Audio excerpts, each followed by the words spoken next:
आनंद सिद्ध परमेष्टि भगवान की, शोविशो भगवान की, आदिनाथ भगवान की, शासन नायक महावीर भगवान की, गोमटेश्वर बाहुबली भगवान की, संत शिरोमणि आचार्य गुरुदेव विद्यासागर मुनि महाराज की, परम पूज्य नेम सागर मुनि महाराज की, समस्त आचार्य संघ की, 3 कम 9 कोटि मुनि महाराजों की।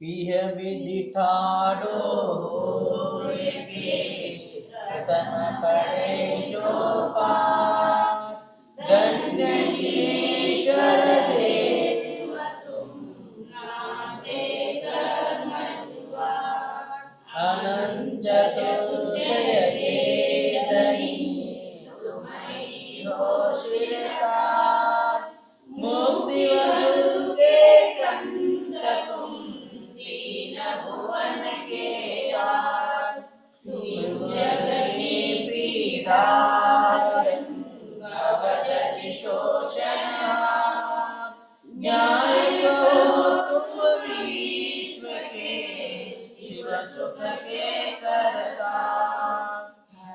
ನಿನ್ನೆ ದಿವಸ ಎರಡನೇದು ಆಗಿತ್ತು. ಏನು? ಅನಂತ ಚತುಷ್ಟಯಕ್ಕೆ ಧನಿ. ಭಗವಂತರು ಅನಂತ ಚತುಷ್ಟಯಗಳ ಏನಾಗಿದ್ದಾರೆ? ಧನಿ ಆಗಿದ್ದಾರೆ. ಅಂದ್ರೆ ಅನಂತ ಚತುಷ್ಟಯ ಅದಕ್ಕಂತಾರೆ ಅನಂತ ದರ್ಶನ, ಅನಂತ ಜ್ಞಾನ, ಅನಂತ ಸುಖ ಮತ್ತು ಅನಂತ ವೀರ್ಯ. ಇವುಗಳಿಂದ ಅವ್ರೇನಾಗಿದ್ದಾರೆ? ಆತ್ಮ ತುಂಬಿದೆ. ಯಾರ್ದು? ಅರಿಹಂತ ಭಗವಂತರದು. ತುಮಹಿ ಹೋಶಿರತಾ, ನೀವೇನಾಗಿದ್ರಿ? 3 ಲೋಕದಲ್ಲಿ ಸರ್ವಶ್ರೇಷ್ಠರಾಗಿದ್ದೀರಿ. ಮತ್ತೇನಾಗಿದ್ದೀರಿ? ಮುಕ್ತಿ ವಧುಕ್ಕೆ ಕಂತ ತುಮ್, ಮೋಕ್ಷ ರೂಪಿ ವಧುವಿನ ಏನಾಗಿದ್ರಿ? ಪತಿರಾಜ ಆಗಿದ್ರಿ ನೀವು. ಮತ್ತೇನಾಗಿದ್ರಿ?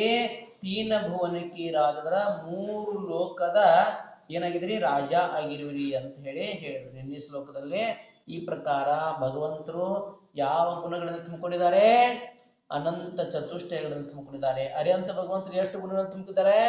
46 ಗುಣಗಳನ್ನು ತುಂಬಿಕೊಂಡಿದ್ದಾರೆ. ಸಿದ್ಧ ಭಗವಂತರು ಎಷ್ಟು ಗುಣದಿಂದ ತುಂಬಿದ್ದಾರೆ? 8 ಗುಣದಿಂದ ತುಂಬಿದ್ದಾರೆ. ಆಚಾರ್ಯ ಭಗವಂತರು 36 ಗುಣಗಳಿಂದ ಅವರು ಭರಿತಾಗಿದ್ದಾರೆ. ಉಪಾಧ್ಯಾಯರು 25 ಗುಣಗಳಿಂದ ಮತ್ತು ಸಾಧು ಪರಮೇಷ್ಠಿಗಳು 28 ಗುಣಗಳಿಂದ ತುಂಬಿದ್ದಾರೆ. ಹಾಗೆ ನಮ್ಮ ಆತ್ಮನಲ್ಲಿ ಕೂಡ ಗುಣಗಳು ಬರಬಹುದು ಅಥವಾ ಇಲ್ಲ? ಯಾವ ರೀತಿ ಅನಂತ ಚತುಷ್ಟಯಗಳನ್ನು ಪ್ರಾಪ್ತ ಮಾಡಿಕೊಂಡು ಅರಿಹಂತ ಭಗವಂತರಾಗಿದ್ದಾರೆ, ಅದೇ ಪ್ರಕಾರ ನಾವು ನೀವು ಕೂಡ ಅರಿಹಂತ ಭಗವಂತರ ಆಗಬಹುದು ಅಥವಾ ಇಲ್ಲ? ಆಗಬಹುದು. ನಮ್ಮೆಲ್ಲರ ಆತ್ಮನಲ್ಲಿ ಕೂಡ ಪರಮಾತ್ಮನಾಗುವಂತ ಶಕ್ತಿ ತುಂಬಿದೆ. ಅದಕ್ಕೆ ಪರಮಾನಂದ ಸ್ತೋತ್ರದಲ್ಲಿ ಆಚಾರ್ಯ ಭಗವಂತರು ಹೇಳ್ತಾರೆ, ಪಾಷಾಣೇಶು ಯಥಾ ಹೇಮಂ ದುಗ್ಧಮತಿ ಯಥಾ ಘೃತಂ, ತಿಲ್ ಮಧ್ಯೆ ಯಥಾ ತೈಲಂ ಧ್ಯೇಯ ಮಧ್ಯೆ ತಥಾ ಶಿವಃ, ಕಾಷ್ಟ ಮಧ್ಯೆ ಯಥಾ ವೈನಿ ಶಕ್ತಿ ರೂಪೇಣ ತಿಷ್ಠತಿ, ಅಯಮಾತ್ಮ ಶರೀರೇಶು ಯೋ ಜನಾತಿ ಸ ಪಂಡಿತಃ. ಇಲ್ಲಿ ಹೇಳ್ತಾ ಇದ್ದಾರೆ, ಪಾಷಾಣೇಶು ಯಥಾ ಹೇಮಂ, ಕಲ್ಲಿನಲ್ಲಿ ಏನಿದೆ?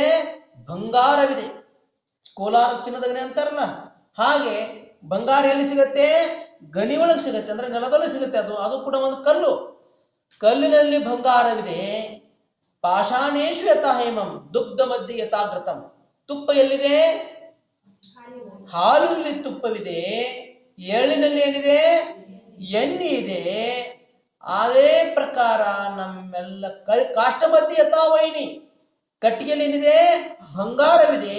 ಅದೇ ರೀತಿಯ ನಮ್ಮ ನಿಮ್ಮೆಲ್ಲರ ಆತ್ಮನಲ್ಲಿ ಪರಮಾತ್ಮನಿದ್ದಾನೆ ಅಂತ ಹೇಳ್ತಾರೆ.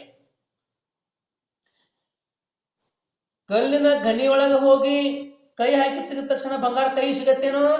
ಇಲ್ಲ. ಅದನ್ನ 8 ಸಲ ಕಾಯಿಸ್ತಾರೆ? 16 ಸಲ ಕಾಯಿಸ್ತಾರೆ. 16 ಟಕ್ಕೆ ಸೋನ ಅಂತಾರಲ್ಲ. 16 ಟಕ್ಕೆ ಅಂದ್ರೆ ಏನು? 16 ಟಕ್ಕೆ ಸೋನ ಅಂದ್ರೆ ಏನು? ಕಾಯಿಸ್ಬೇಕಾದ್ರೆ ಬಟ್ಟಿ ಒಳಗೆ ಹಾಕಿ ಕಾಯಿಸಿ ಕಲ್ಲಿನ ಅಂಶವನ್ನ ಬೇರೆ ಕಡೆ ತೆಗಿತಾರೆ, ಪ್ಯೂರ್ ಬಂಗಾರದ ಅಂಶವನ್ನ ಬೇರೆ ಕಡೆ ಮಾಡ್ತಾರೆ. ಅಂದ್ರೆ ಒಂದು ಜಡ ವಸ್ತುವನ್ನು ಕೂಡ ನಾವು ಶುದ್ಧ ಮಾಡಬೇಕಾದ್ರೆ, ಒಂದು ಜಡ ವಸ್ತುವನ್ನು ಕೂಡ ನಾವೆಲ್ಲರೂ ಶುದ್ಧ ಮಾಡಬೇಕಾದ್ರೆ ಅದನ್ನ ಕಾಯಿಸಿದಾಗ ಮಾತ್ರ ಶುದ್ಧ ಆಗತ್ತೆ. ಅಂದ ಮೇಲೆ ನಮ್ಮ ಆತ್ಮನನ್ನು ಮಾಡ್ಬೇಕಾದ್ರೆ ನಮ್ಮ ಶರೀರವನ್ನ ತಪ್ಪದೊಳಗೆ ನಾವು ಕಾಯಿಸಿದಾಗ ಮಾತ್ರ, ತಪಾಗ್ನಿ ಅಂತಾರೆ ಅದಕ್ಕೆ. ತಪಾಗ್ನಿ ಒಳಗೆ ಕಾಯಿಸಿದಾಗ ಮಾತ್ರ ಆತ್ಮನಿಗೆ ಅಂಟಿಕೊಂಡಂತ ಕರ್ಮಗಳು ಏನಾಗಿ ಹೋಗ್ತವೆ? ನಾಶ ಆಗಿ ಹೋಗ್ತವೆ, ಸುಟ್ಟು ಭಸ್ಮ ಆಗಿ ಹೋಗ್ತವೆ. ಕರ್ಮಗಳನ್ನು ನಾಶ ಮಾಡಬೇಕಾಗಿದ್ರೆ ನಾವೆಲ್ಲರೂ ಏನು ಮಾಡ್ಬೇಕಂತಂದ್ರೆ ತಪಾಗ್ನಿಯಲ್ಲಿ ಕರ್ಮವನ್ನು ಸುಡಬೇಕು, ಅಂದಾಗ ಮಾತ್ರ ಸಾಧ್ಯ ಅಂತ ಹೇಳ್ತಾರೆ. ಹಾಗೆ ಹಾಲಿನೊಳಗೆ ತುಪ್ಪವಿದೆ. ತುಪ್ಪ ಬೇಕಂತ ಕೈ ಹಾಕಿ ತೆಗೆದ್ರೆ ತುಪ್ಪ ಬರುತ್ತಾನೆ ಹೊರಗೋ? ಇಲ್ಲ. ಆ ಹಾಲನ್ನು ಕೂಡ ನಾವು ಏನ್ ಮಾಡ್ಬೇಕಾಗತ್ತೆ? ಕಾಯಿಸ್ಬೇಕಾಗತ್ತೆ. ಹಾಲು ಕಾಯಿಸಿದ ತಕ್ಷಣ ತುಪ್ಪ ಬರುತ್ತೇನೋ? ಇಲ್ಲ. ಹಾಲನ್ನು ಕಾಯಿಸ್ಬೇಕು. ಕಾಯಿಸಿದ ಹಾಲಿನಲ್ಲಿ ಏನ್ ಹಾಕ್ಬೇಕು? ಸುಡುವಂತ ಹಾಲಿನೊಳಗೆ ಹೆಪ್ಪಾಕಿದ್ರೆ ಹೆಪ್ಪಾಗತ್ತೇನು? ಇಲ್ಲ. ಅವಾಗ ಏನಾಗ್ಬೇಕದು? ಆರ್ಬೇಕು. ಅವಾಗ ಹೆಪ್ಪ ಹಾಕಬೇಕು. ಅವಾಗ ಮೊಸರಾಗತ್ತೆ. ಮೊಸರವನ್ನ ಮತ್ತೆ ಮಾಡ್ಬೇಕು, ಕಡಗೋಲಿನಿಂದ ಕಡಿಬೇಕು. ಅವಾಗ ಏನಾಗತ್ತೆ? ಮಜ್ಜಿಗೆ ಆಗತ್ತೆ, ಬೆಣ್ಣದೊಳಗೆ ಮೇಲೆ ಬರುತ್ತೆ. ಆ ಬೆಣ್ಣೆ ಏನೇನು ಮಾಡ್ಬೇಕು? ಮತ್ತು ಪುನಃ ಕಾಯಿಸ್ಬೇಕು. ಕಾಯಿಸಿದಾಗ ಅದೇನಾಗತ್ತೆ? ತುಪ್ಪ ಆಗತ್ತೆ. ಆ ತುಪ್ಪ ಪುನಃ ಹಾಲು ಆಗ್ಲಿಕ್ಕೆ ಸಾಧ್ಯವಿದೆಯೇನು? ಅದೇ ಪ್ರಕಾರ ನಮ್ಮ ಆತ್ಮ ಒಂದ್ಸಲ ಪರಮಾತ್ಮನಾದರೆ ಸಂಸಾರ ಆತ್ಮ ಆಗಲಿಕ್ಕೆ ಸಾಧ್ಯ ಇಲ್ಲ. ಹೇಗೆ ಹಾಲನ್ನು ಕಾಯಿಸಿ ತುಪ್ಪನ್ನ ಹೊರಗೆ ತೆಗೆದಾಗ ಆ ತುಪ್ಪ ಪುನವೂ ಏನಾಗಲ್ಲ, ಹಾಲಾಗಲಿಕ್ಕೆ ಸಾಧ್ಯವಿಲ್ಲವೋ, ಅದೇ ಪ್ರಕಾರ ನಮ್ಮ ನಿಮ್ಮೆಲ್ಲರ ಆತ್ಮ ಒಂದು ಸಲ ಪರಮಾತ್ಮನಾಗಿ ಬಿಟ್ರೆ, ಮುಕ್ತಾತ್ಮನಾಗಿ ಬಿಟ್ರೆ ಪುನಃ ಸಂಸಾರ ಆತ್ಮ ಆಗಿ ಜನ್ಮ ಪಡ್ಕೊಳ್ಳಿಕ್ಕೆ ಸಾಧ್ಯ ಇಲ್ಲ. ಯಾವ ಪ್ರಕಾರ ಕಲ್ಲನ್ನು ಕಾಯಿಸಿದಾಗ ಬಂಗಾರ ಹೊರ ಬರುತ್ತೆ, ಹಾಲನ್ನು ಕಾಯಿಸಿದಾಗ ತುಪ್ಪ ಬರುತ್ತೆ, ಎಳ್ಳನ್ನ ಏನ್ ಮಾಡ್ಬೇಕು? ಗಾಣದ ಪೇಲಿ ಹಾಕಿ ತಿರುಗಿದಾಗ ಏನಾಗತ್ತೆ? ಎಣ್ಣೆ ಹೊರಗಡೆ ಬರುತ್ತೆ. ಮತ್ತು ಕಟ್ಟಿಗಳಿಗೆ ಬಂಗಾರ ಇದೆ. ಅದೇ ಪ್ರಕಾರ ನಮ್ಮ ನಿಮ್ಮೆಲ್ಲರ ಪ್ರತಿಯೊಬ್ಬ ಆತ್ಮನಲ್ಲಿ ಕೂಡ ಏನಿದ್ದಾನೆ? ಪರಮಾತ್ಮನಿದ್ದಾನೆ. ಆದರೆ ಪುರುಷಾರ್ಥ ಮಾಡಬೇಕು. ಧರ್ಮ, ಅರ್ಥ, ಕಾಮ, ಮೋಕ್ಷ, ಈ 4 ಪುರುಷಾರ್ಥಗಳನ್ನ, 3 ಪುರುಷಾರ್ಥಗಳನ್ನ ಮಾಡಿದಾಗ 4ನೇ ಪುರುಷಾರ್ಥ ಅಂತಾನೆ ಸಿಗತ್ತೆ. ಈ ಪ್ರಕಾರ ಕಲ್ಲಿನಿಂದ ಬಂಗಾರವು ಪುನಃ ಕಲ್ಲಾಗಲ್ಲ, ಹಾಲಿನಿಂದ ತೆಗೆದಂತ ತುಪ್ಪವು ಪುನಃ ಹಾಲಾಗಲ್ಲ, ಎಳ್ಳಿನಿಂದ ತೆಗೆದಂತ ಎಣ್ಣೆ ಪುನಃ ಎಳ್ಳಾಗಲ್ಲ.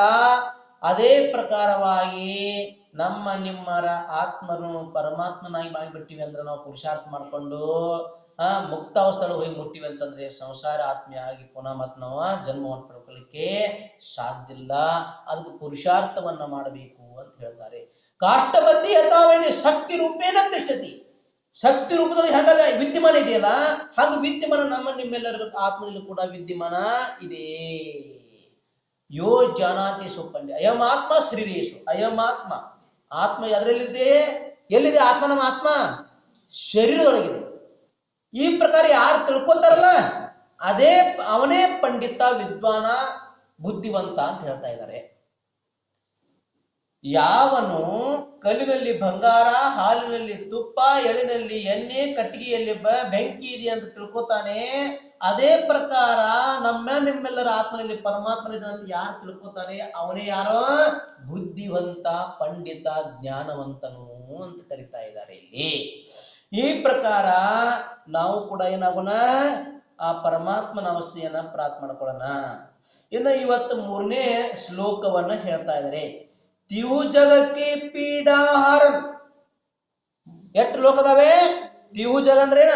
ಮೂರು ಜಗತ್ತುಗಳು, ಮೂರು ಲೋಕಗಳು ಎಷ್ಟಿದಾವೆ? ಮೂರು ಲೋಕಗಳು, ಮಧ್ಯ ಲೋಕ, ಉರ್ದು ಲೋಕ, ಅದೋ ಲೋಕ, ಮೂರು ಲೋಕಗಳಿದಾವೆ.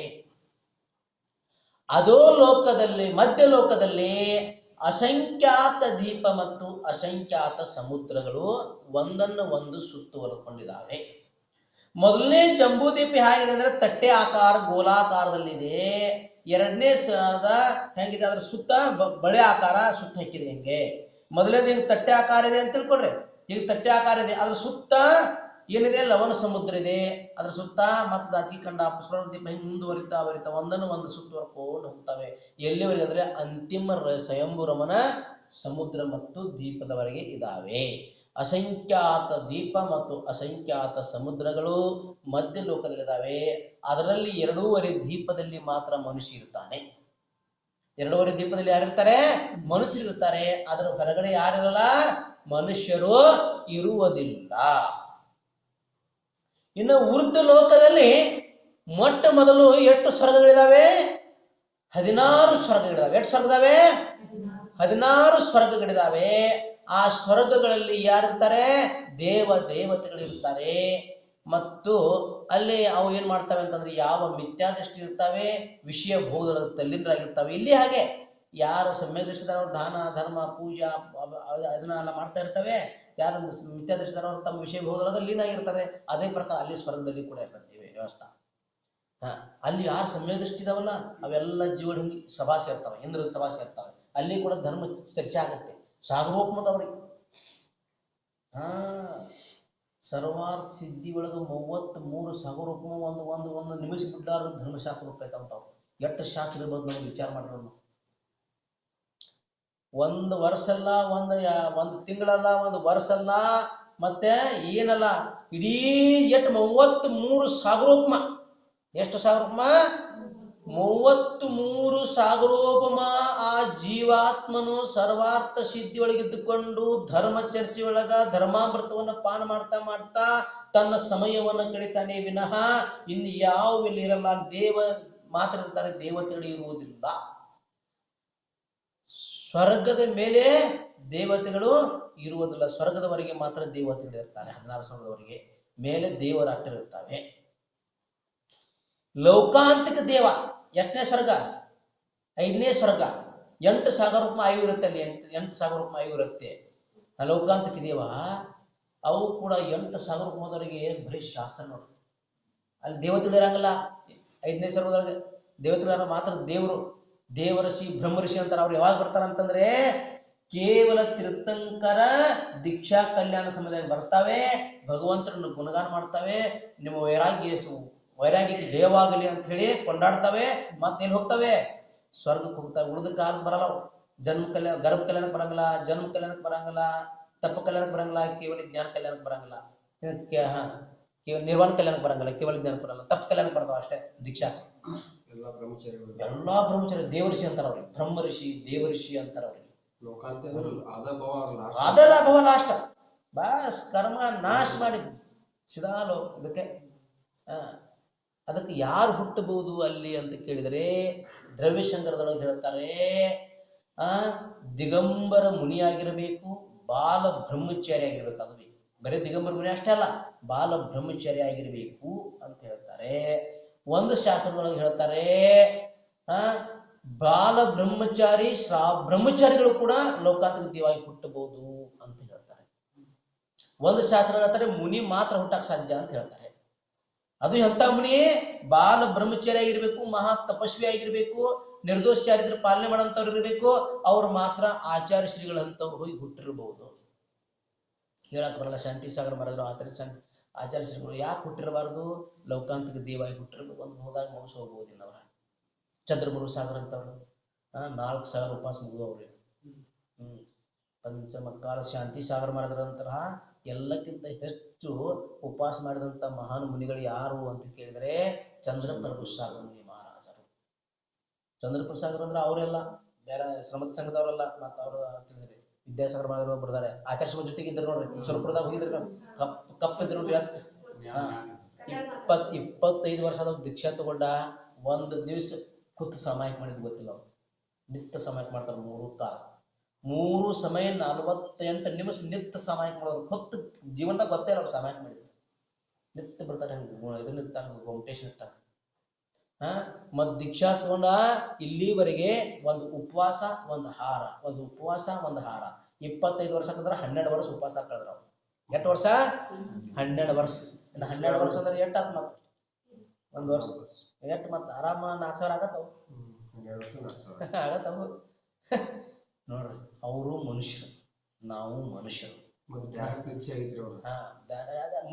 ಆಗಿತ್ತು LLB ಮಾಡಿ LLM ಮಾಡಿದ್ರು LLB ಮಾಡಿ LLM ಮಾಡಿ ಜಡ್ಜ್ ಆಗ ಕೊಲ್ಲಾಪುರ ಇದ್ರಾಗ ಜಡ್ಜ್ ಇದನ್ನ ಬರೀದ್ರು ಎಕ್ಸಾಮ್ ಬರ್ದು ಬಂದಿರಲ್ಲ ಇನ್ನು ಜಡ್ಜ್ ಎಕ್ಸಾಮ್ ಪಾಸ್ ಆಗಿತ್ತು ಕೂಡ ಬಿಟ್ಟು ಹೋದ್ರ ಅಂದ್ರೆ ಜಡ್ಜ್ ಆಗ್ತಿದ್ರಿ ಅಷ್ಟು ಹುಷಾರ ಭಾಳ ಹುಷಾರಿದ್ರಿ ನಿಮ್ ಕಡೆ ಎಲ್ಲ ಬಂದಿರ ಅವ್ರು ಬ್ರಹ್ಮಚರ್ಯ ಅವಸ್ಥೆ ಅಂತ ಇರಲ್ಲ ಹಾರಿಗಿರಿ ಮಾತಾಡಿದ್ರು ಶಿಬಿರ ಮಾಡಿದ್ರು ಅವ್ರು ಅಂತ ಅವರು ದಿಗಂಬರ ದೀಕ್ಷಾ ತಗೊಂಡು ಲಾಸ್ಟ್ ಅವ್ರಿಗೆ ಗುರುಗಳ ಚರ್ಮದಲ್ಲಿರುವಂತ ಭಾಗ್ಯ ಸಿಗ್ತಾವ್ರು ಯಾಕ ಅವ್ರ ಅಂತ ಆಚರಣೆದವ್ರಿಗೆ ಅವ್ರು ಅದ್ರ ಫಲ ಸಿಗ್ತಾವ್ರಿಗೆ ನೋಡ್ರಿ ದೀಕ್ಷಾ ತಗೊಂಡು ಹಿಡಿದ ಇವ್ರು ಹೊರಗಿಟ್ಟಿದ್ರು ಅವ್ರು ಒಟ್ಟನ ಒಂದ್ 2-3 ವರ್ಷ ಸಂಘದಾಗ ಇಟ್ಕೊಂಡಾರ ಅಲ್ಲಿಂದ ಪೂರಾ ಇವ್ರು ವಿನೀತ್ ಸಾಗರ್ ಜೊತೆ ಕೂಡಿಸಿ ಹೊರಗಿಟ್ಟಿದ್ರು ಮತ್ ಲಾಸ್ಟ್ 2 ವರ್ಷ ಇರ್ತಾ ಮತ್ ಕರ್ಸ್ಕೊಂಡ್ರು ಬರ್ರಿ ಅಂತೇಳಿ ಅಂತ ತಪಸ್ಸರಿ ಇನ್ನು ಅಂತವ್ರು ಯಾಕೆ ಹುಟ್ಟಬಾರ್ದು ಲೋಕಾಂತರಿಕ ದೇವರಾಗಿ ಯಾಕೆ ಹುಟ್ಟಬಾರದು ಹುಟ್ಟತಾರೆ ಪಂಚಮ ಕಾಲ ಅಂತಿಮ ಸಮೇತಕ ಹುಡ್ತಾರ ಅಂತ ಹೇಳಿದ್ದಾರೆ ಒಂದು ಶಾಸ್ತ್ರದಾಗ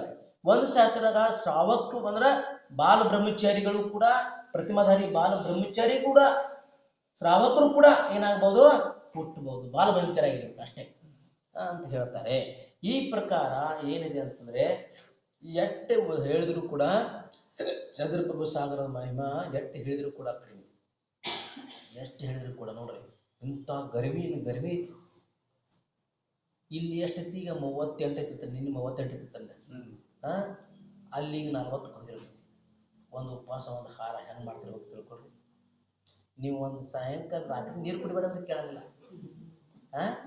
ರಾತ್ರಿ ನೀರು ಬಿಡ್ರಿ ಬರೀ ಊಟ ಬೇಡ ನೀರ್ ಅಟ್ಟ ಬಿಡ್ರಿ ಅಂದ್ರೆ ಕೇಳಂಗಿಲ್ಲ ರಾತ್ರಿ ನೀರ ಹಣ್ಣು ಬೇಕ್ರಿ ಬಾಳೆಹಣ್ಣು ನೀರು ಹಾಲು ಬೇಕಾದ ಆಗಂಗಿಲ್ಲ ಹಸು ತಡೆಯಲ್ಲ ಅಂತೀರಿ ನೀವು ಅವ್ರು ಹೆಂಗ್ ಮಾಡಿದ್ರು ಅವರು ಮನುಷ್ಯರ್ತಾನೆ ಹೆಂಗ್ ವಿಚಾರ ಮಾಡ್ರಿ ನೋಡ ಅಂದ್ರೆ ಆಚಾರ್ಯ ಶ್ರೀಗಳು ನೋಡ್ರಿ ಕುಂಡಲಪುರ ಯಾರು ನೋಡಿದ್ರಿ ಗುಡ್ಡ ಅದು ಅಲ್ಲಿ ಎಲ್ಲಕ್ಕಿಂತ ಹೆಚ್ಚು ಟೆಂಪರೇಚರ್ ಅಂತ ಗ್ರೀಷ್ಮ ಕಾಲ ಮಾಡ್ತಾರೆ ಆಚಾರ್ಯ ಶ್ರೀಗಳು ಉದ್ದಮ ಅಂತ ಗ್ರೀಷ್ಮ ಕಾಲದಾಗ ಶಿಶಿರು ತಗೊಂಡು ಹೋಗ್ತೀರ ಗ್ರೀಷ್ಮ ಕಾಲ ಅಂದ್ರೆ ಬ್ಯಾಸಿಗೆದಾಗ ಎಲ್ಲಿ ಬಿಸಿಲು ಹೆಚ್ಚಿರುತ್ತೆ ಅಲ್ಲಿ ಬ್ಯಾಸಿಗೆ ದಿವ್ಸನಾಗ ಅಲ್ಲೇ ಹೋಗಿರೋದು ಆಚಾರ್ಯ ಶ್ರೀಗಳದು ಹೆಂಗೈತಿ ನೋಡ್ರಿ ಅವ್ರದ ಅಂದ್ರೆ ತಪಸ್ಸರಿ ಹೆಂಗೈತಿ ಅವ್ರದ ಶಿಷ್ಯರನ್ನ ಅಲ್ಲೇ ತಗೊಂಡು ಹೋಗುದು ಮುದ್ದಮ ಮತ್ ಚಳಿಗಾಲದಾಗ ಎಲ್ಲಿ ಚಳಿ ಅಮರಕಂಟಕದಂತ ಅಲ್ಲಿ ಹೋಗುದು ಮುದ್ದಮ ಕೆಟ್ಟ ಅಮರಕಂಟಕ ಜಂಗಲ್ ಏರಿಯಾ ಅದು ಶೀತ ಪ್ರದೇಶ ಅಂತ ಶೀತಕಾಲ ತೆಗೆದು ಏನ್ ತಪಸ್ಸರಿ ಮಾಡ್ಬೇಕು ನೋಡ್ರಿ ಅವ್ರೆಲ್ಲಾ ಮಾಡಿ ಅವ್ರ ಅನುಭವ ಪಡ್ಕೊಂಡು ಅವ್ರ ತಮ್ಮ ತಾವ ಆತ್ಮಕರಣ ಮಾಡ್ಕೊಂಡ ಹೋಗ್ಬಿಟ್ರು ಅವ್ರು ತಮ್ಮ ಜೀವನವನ್ನ ಸ್ವಾರ್ಥ ಮಾಡ್ಕೊಂಡ್ರು ಯಾರು ವಿದ್ಯಾಸಾಗರ ಮಹಾರಾಜರು ಆಚಾರ್ಯ ಶ್ರೀಗಳು ಅವ್ರಿಗೆ ಯಾರು ವಿದ್ಯಾಸಾಗರ ಮಹಾರಾಜ ಅಂತ ಯಾರು ಕರೆಯಂಗಿಲ್ಲ ಅವ್ರಿಗೆ ಆಚಾರ್ಯ ಶ್ರೀ ಅಂದ್ರೆ ಮುಗಿದ ಇಡೀ ಜಗತ್ತಿಗೆ ಗೊತ್ತು ಬದ್ಪಡಿಸಿದಾಗ ಹೋದ್ರ ಆಚಾರ್ಯ ಶ್ರೀ ಕಡೆ ಹೊಂಟಿವಂತದಕ್ಕ ಪೊಲೀಸ್ ಕೈ ಮಾಡಂಗಿಲ್ಲ ಬಿಟ್ಬಿಡ್ತಾ ಇದ್ವಿ ಹೋಗ್ರ ಅಟ್ಟ ಹೆಸರುವಾಸಿಗಳವರು ಹಾಗೆ ನಾವು ಆಗ್ಬೋದಲ್ಲ ನೀವು ಆಗ್ಬೋದು ಹೆಂಗಾಗ್ಬೋದು ಈ ಬಹುದಾಗ ನೀವು ಸ್ತ್ರೀ ಇದರಿ ಪ್ರತಿಮಾ ತಗೊಂಡ್ರಿ ಸಲ್ಲದ್ರ ಪೂರ್ವಕ ಮರಣ ಮಾಡ್ಕೊಂಡ್ರಿ ಮುಂದಿನ ದಿನದಾಗ ಪುರುಷ ಪರ್ಯಾಯ ಪಡ್ಕೊಂಡ ಮುನಿ ಆದ್ರಿ ಮುನಿಯಾಗಿ ಘೋರ ತಪಸ್ಸರಿ ಮಾಡ್ರಿ ಸ್ವರ್ಗಕ್ಕೆ ಮುಗಿಸ್ಬೋದ್ರಿ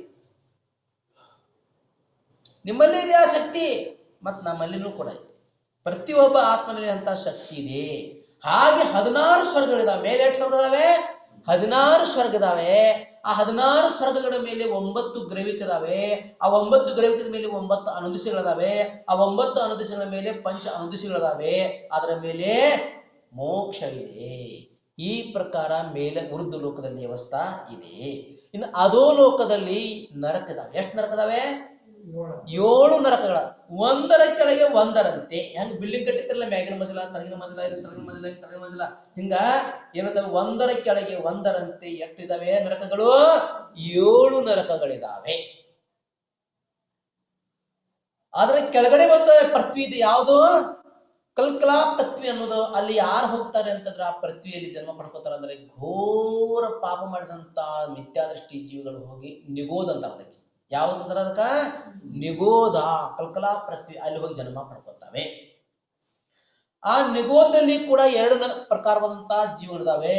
ಒಂದು ನಿತ್ಯ ನಿಗೋಧ ಮತ್ತು ಇನ್ನೊಂದು ಇತರ ನಿಗೋಧ. ನಿತ್ಯ ನಿಗೋಧ ಮತ್ತು ಇತರ ನಿಗೋಧ ಅಂತ ಹೇಳಿ ಎರಡು ಭೇದಗಳನ್ನು ಮಾಡಿದ್ದಾರೆ ಅಲ್ಲಿ ಕೂಡ. ನಿತ್ಯ ನಿಗೋಧ ಅಂತಂದ್ರೆ ಯಾವಾಗಲೂ ಆ ಜೀವ ಅಲ್ಲೇ ಹುಟ್ಟತ್ತೆ, ಅಲ್ಲೇ ಸಾಯುತ್ತೆ, ಅಲ್ಲಿಂದ ಮೇಲ್ಗಡೆ ಬರುವುದಿಲ್ಲ. ಇತರ ನಿಗೋಧ ಅಂತಂದ್ರೆ ಅಲ್ಲಿಂದ ಬಂದು ಮತ್ತೆ ನಿಗೋಧಕ್ಕೆ ಹೋಗಬಹುದು. ಇತರ ಹಾಗೆ ನೀವು ಎಳನ್ನು ಹುರಿತೀರಿ ತವೆ ಒಳಗೆ, ಅದ್ರ ಮೇಲೆ ಎಟ್ಟು ಮುಚ್ತೀರಿ ನೀವು, ಮುಚ್ಚಿಂಗೆ ಒಳಗಡೆ ಎಳನ್ನು ಹುರಿತಾ ಇರ್ತೀರಿ. ಆದ್ರೆ ಕೆಲವು ಏನ್ ಮಾಡ್ತವೆ, ಸಿಡಿದು ಹೊರಗೆ ಬರ್ತವೆ. ಅದೇ ಪ್ರಕಾರ ನಾವೆಲ್ಲರೂ ಸಿಡಿದು ಹೊರಗೆ ಬಂತೀವಿ. ನಾವು ಭಾಗ್ಯವಂತರು, ಪುಣ್ಯವಂತರು. ನಾವು ಕೂಡ ನಿಗೋಧದಿಂದ ಹೊಂಟಿವಿ. ನಮ್ದು ಯಾತ್ರೆ ಎಲ್ಲಿಂದ ಶುರುವಾಗಿದೆ? ಚೇಡಲ 6 ಗುರಾಣಿ ಅದ್ರೊಳಗೆ ಹೇಳ್ತಾರೆ ನಿಗೋಧದಿಂದ ನಮ್ಮ ಯಾತ್ರಾ ಶುರುವಾಗಿದೆ. ನಿಗೋಧ ಮೊದಲು ನಿಗೋಧದಿಂದ ಬಂದಿವಿ. ಅಲ್ಲಿಂದ 1 ಇಂದ್ರಿ 2 ಇಂದ್ರಿ 3 ಇಂದ್ರಿ 4 ಇಂದ್ರಿ 5 ಇಂದ್ರಿ ಜೀವ ಕೊಟ್ಕೊಂಡಿವೆ. ಕರ್ಮಬದ್ಧವಾಗಿ ಎಲ್ಲ ಗತಿಯನ್ನು ಮುಗಿಸ್ತಾ ಬಂದಿವಿ. ಆತರ ಅಲ್ಲಿಂದ ಪ್ರಾರಂಭ ಆಗಿದೆ ನಮ್ಮದು. ಈ ಪ್ರಕಾರ 3 ಲೋಕ ತ್ಯೂಜಗಕ್ಕೆ ಪೀಡಾಹರನ್, 3 ಲೋಕದ ಜೀವಿಗಳ ಪೀಡೆಯನ್ನ, ದುಃಖವನ್ನ, ಸಂತಾಪವನ್ನ ಹರಣ ಮಾಡಿದಿರಿ. ನೀವು ಹರಣ ಮಾಡುವಂತವರಾಗಿದ್ದೀರಿ. ಯಾಕೆ? ಯಾರು ನಿಮಗೆ ಶರಣ ಬರುತ್ತಾರೆ, ಯಾರು ನಿಮ್ಮನ್ನ ಭಗವಂತನಂತ ತಿಳ್ಕೊಂಡು ಪೂಜೆಯನ್ನು ಮಾಡ್ತಾರೆ, ಅವರ ಜೀವನದಲ್ಲಿ ಆತ್ಮಿಗೆ ಅಂಟಿಕೊಂಡಂತ ಎಲ್ಲ ದುಃಖಗಳು ಕೂಡ ಏನಾಗ್ತವೆ, ದೂರ ಆಗಿ ಹೋಗ್ತವೆ. ಭಗವಂತನು ದುಃಖವನ್ನ ದೂರ ಮಾಡುತ್ತಾನೆ ಅಥವಾ ನಾವೇ ದುಃಖವನ್ನು ದೂರ ಮಾಡ್ಕೋತೀವಿ? ಭಗವಂತನು ನಮಗೆ ನಿಮಿತ್ತನಾದರು. ಭಗವಂತರ ನಾವೇನಾದ್ರು ಭಕ್ತಿ ಮಾಡ್ತೀವಲ್ಲ, ಆ ಭಕ್ತಿ ಒಳಗೆ ಇಂಥ ಶಕ್ತಿ ಇದೆ, ಮುಕ್ತಿಯನ್ನು ಕೊಡುವಂತ ಶಕ್ತಿ ಇದೆ. ಅದಕ್ಕೆ ಹೇಳ್ತಾರೆ, ಭಗವಂತನ ಭಕ್ತಿಯನ್ನ ಮಾಡಿದಾಗ ನಮ್ಮೆಲ್ಲರ ಆತ್ಮನಲ್ಲಿ ಇಂಥ ಶಕ್ತಿ ಪ್ರಕಟ ಆಗತ್ತೆ ಅಂತಂದ್ರೆ ಮುಕ್ತಿಯನ್ನು ಪ್ರಾಪ್ತ ಮಾಡುವಂತ ಶಕ್ತಿ ತನ್ನಿಂತಾನೇ ಏನಾಗತ್ತೆ, ಪ್ರಕಟ ಆಗತ್ತೆ. ಈ ಪ್ರಕಾರ ತ್ರಿಭುಜಗಕ್ಕೆ ಪೀಡಾಹರನ್, 3 ಲೋಕದಲ್ಲಿರುವಂತಹ ಜೀವಿಗಳದೆಲ್ಲ ದುಃಖವನ್ನು ನಾಶ ಮಾಡವರಾಗಿದ್ದೀರಿ. ಮತ್ತೇನು ಮಾಡ್ತೀರಿ? ಭವದದಿ ಶೋಷಣ,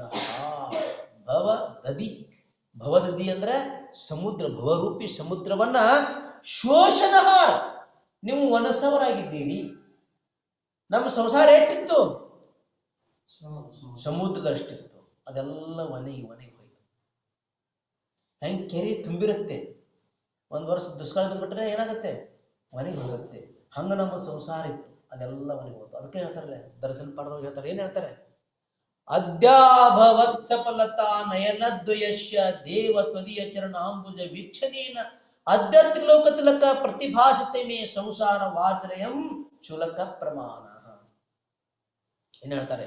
ಅದ್ಯಾಭವತ್ ಸಫಲತಾ ನಯನದ್ವಯಶ್ಯ, ಹೇ ಭಗವಂತನೇ, ನಿಮ್ಮ ವೀತರಾದ ಪವಿತ್ರ ಮುಖವನ್ನು ನೋಡಿ ನನ್ನ ಜೀವನ ಏನಾಯಿತು, ಧನ್ಯವಾಯಿತು. ಕಣ್ಣುಗಳು ಸಫಲವಾದವು. ಏನ್ ನೋಡಿ, ಅದ್ಯಾಭವತ್ ಸಫಲತಾ, ಇವತ್ತು ನನ್ನ 2 ಕಣ್ಣುಗಳು ಸಫಲವಾದವು, ಪವಿತ್ರವಾದವು, ಪುನೀತವಾದವು.